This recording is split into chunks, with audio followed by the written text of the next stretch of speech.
ഞാൻ കൊല്ലം ഉമാമഹേശ്വര ക്ഷേത്രത്തിൽ, അതായത് ഉമാമഹേശ്വര പൂജ ചെയ്ത് സ്വയംവര പൂജയ്ക്ക് ഞാൻ വന്ന് എൻ്റെ അടുത്ത് ഒരാൾ പറഞ്ഞു വന്നു. 23 ആഴ്ച ഞാൻ ഇരുന്ന് മനസ്സുരുകി ദേവനും ദേവിക്കും പൂജ ചെയ്ത് എൻ്റെ മോൻ്റെ കല്യാണം റെഡിയായി.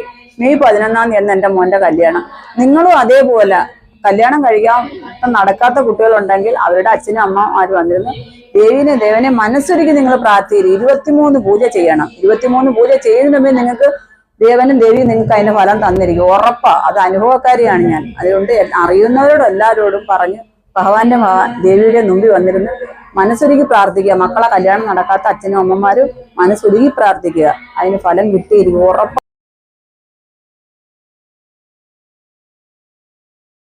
ഞാനൊരു റിട്ടയർഡ് അധ്യാപികയാണ്. എൻ്റെ മകൻ്റെ മംഗല്യത്തിന് വേണ്ടി ഭഗവാന്റെ സന്നിധിയിൽ വന്ന് 23 സ്വയംവരാർച്ചന നടത്തി. ഇപ്പം മംഗല്യമൊക്കെ ശരിയായി. അടുത്ത മാസം 7-ാം തീയതി മകൻ്റെ വിവാഹമാണ്. സന്തോഷപൂർവ്വം അറിയിച്ചുകൊള്ളുന്നു. എൻ്റെ മകളുടെ വിവാഹവും ഇതുപോലെ 23 സ്വയംവരാർച്ചന ഈ ഭഗവാന്റെ സന്നിധിയിൽ വന്ന് നടത്തി കല്യാണമൊക്കെ നടന്ന് സന്തോഷപൂർവ്വം അവരിപ്പോൾ ജീവിക്കുന്നു. ഭഗവത് സന്നിധിയിൽ വന്ന് ഭക്തിയോടുകൂടി ഇരുന്ന് മന്ത്രങ്ങൾ ജപിച്ച് ഭഗവാന്റെ അനുഗ്രഹം എനിക്ക് കിട്ടിയിട്ടുണ്ട്. നിങ്ങളും അതുപോലെ ഭക്തിയോടുകൂടി ഭഗവാന്റെ ഇവിടുത്തെ മന്ത്രങ്ങൾ ജപിച്ച് പ്രാർത്ഥിച്ചാൽ നിങ്ങളുടെയും സന്താനങ്ങളുടെ വിവാഹം നടക്കുമെന്ന് ഞാൻ എൻ്റെ അനുഭവം കൊണ്ട് അറിയിച്ചുകൊള്ളുന്നു.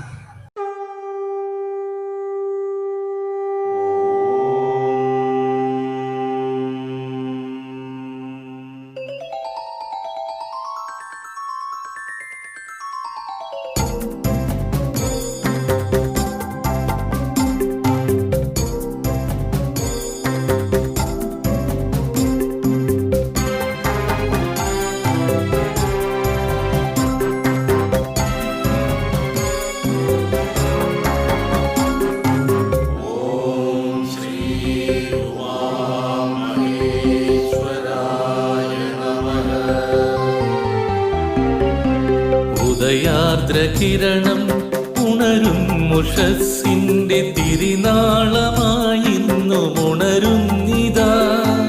അഴകേഴും ഓരോ മലരായി മാറി തിരയുന്നിതാ നിന്റെ ചേവഴി. ആദിവ്യാധികൾ തീർന്നൊഴിഞ്ഞിടും ആർദ്രമാകുന്ന വന്ദനം.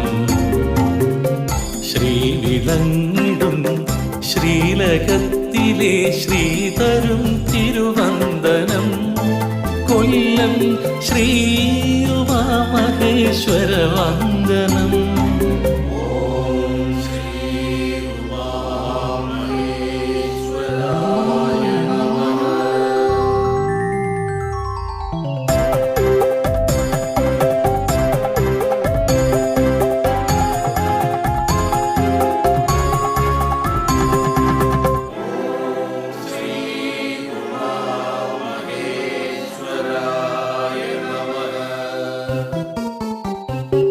സദാ മന്ദസ്മിതങ്ങൾ തൂകുന്ന മാംഗല്യരൂപമേ വന്ദനം. ശൈലശൃംഗങ്ങൾ കൈകൂപ്പി നിൽക്കുന്ന ശൈവഗൗരീശ വന്ദനം. ശ്രീവിളങ്ങിടും ശ്രീലകത്തിലെ ശ്രീതരും തിരുവന്ദനം. കൊല്ലം ശ്രീ ഉമാമഹേശ്വര വന്ദനം.